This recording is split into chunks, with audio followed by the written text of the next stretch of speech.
गाबोनो बड'फा उपेन्द्रनाथ ब्रह्मनि 67थि जोनोम सान आरो बे जन्म जयन्तीखौ जोङो दुलाराय बर' फरायसा आफादा थुलुंगापुरि बिथांनि जि फबनाय जायगा बेयाव जोङो बोसोरफ्रोमबो खुंबोदों आरो सारा आसाम नाङै रायजो राजाखौ माहारिनि गासैखौबो जों हांख्रायनायनि गेजेरजों माहारि आफादफोरनि बाहागो लानायनि गेजेरजों एबसुआ जोङो फरायसा सान हिसाबै खुंबोबाय थादों आरो बे फरायसा सानखौ मर्यादा बड'फानि जि आदर्श बड'फानि माहारिनि फारसे गेरेमसा माहारि दानायनि जि मोन्थोर बेखौ जुगामि आरो बास्तबाव मावफुंनो थाखाय जोङो काउन्सिल सरकारखौ स्कुल कलेज इउनिभारसिटियाव स्टुडेन्टफोरखौ लानानै अबजार्भ खालामनांगौ होननानै जों दाबि होबोदोंमोन। बिथांमोना थांनाय बोसोरनैनिफ्राय बेखौ मावबोगासिनो दङ। प्रमद बर'नि दैदेननाय बिटिआर काउन्सिल सरकारा बे खामानिखौ मावबोदों।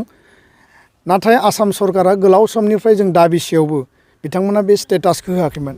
दिनै बिथांखौ रायजिक मर्यादा माने स्टेट अफ दा अनार होनानै आसाम नाङै दुलाराय बर' फरायसा आफादनि दाबि बर' माहारिनि लुबैनाय हास्थायनाय आरो जों बयनिबो मर्यादा आदर्शनि जि सुबुं बड'फाखौ दिनै बिथांमोना गाबोननि सानाव गिबि खेबनि थाखाय कलेज इउनिभारसिटियाव कुइज कम्पिटिशन डिबेट कम्पिटिशन बायदिसिना माने डिसकासन आरो मर्निं एसेम्ब्लियाव स्कुल इउनिभारसिटियाव कलेजाव बड'फानि मुसुखायाव बिबार बावनाय हाबाफारि लानानै फरायसानि रिलेटेड माखासे स्किम फोसावनानै कलाक्षेत्रआव बिथांमोना स्टेटआ हाबाफारि लादों। गासै अल अभार आसामाव बिथांमोना हाबाफारि लादों। जों बिथांमोनखौ साबायखर आरो धन्यबाद होदों। गिबि मन्त्रि मानगोनां डक्टर हिमन्त बिश्व शर्मा बिथांखौ आरो सरकारखौ जोङो साबायखर बावदों। प्रमद बर' बिथांखौबो साबायखर बावदों। बिथांमोनाबो जिहेतु प्रप'जेल हरदोंमोन आरो बे बर' हारिनि आरो एबसुनि दाबिमोन। दा बेखायनो जाहाथे बयबो मर्यादापुर्ण बे हाबाफारिया जोबथों आरो बड'फाखौ मुलुगनि दरबाराव लांनायनि थाखाय दुलाराय बर' फरायसा आफादा मोनसे क्लियार काट एजेन्डा दङ।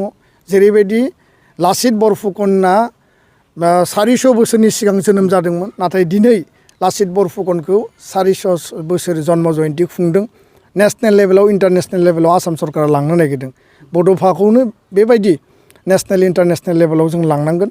गोग्लैसोनाय गादबजानाय नासयजानाय सोबख'जानाय हारिनि सासे दैदेनगिरि, बे बर' हारिनिल' दैदेनगिरि नङा, बर'नि आंगो गुबै दैदेनगिरि जासे जानानैबो बे गोग्लैसोनाय नासयजानाय गादबजानाय हारिनि दैदेनगिरिमोन।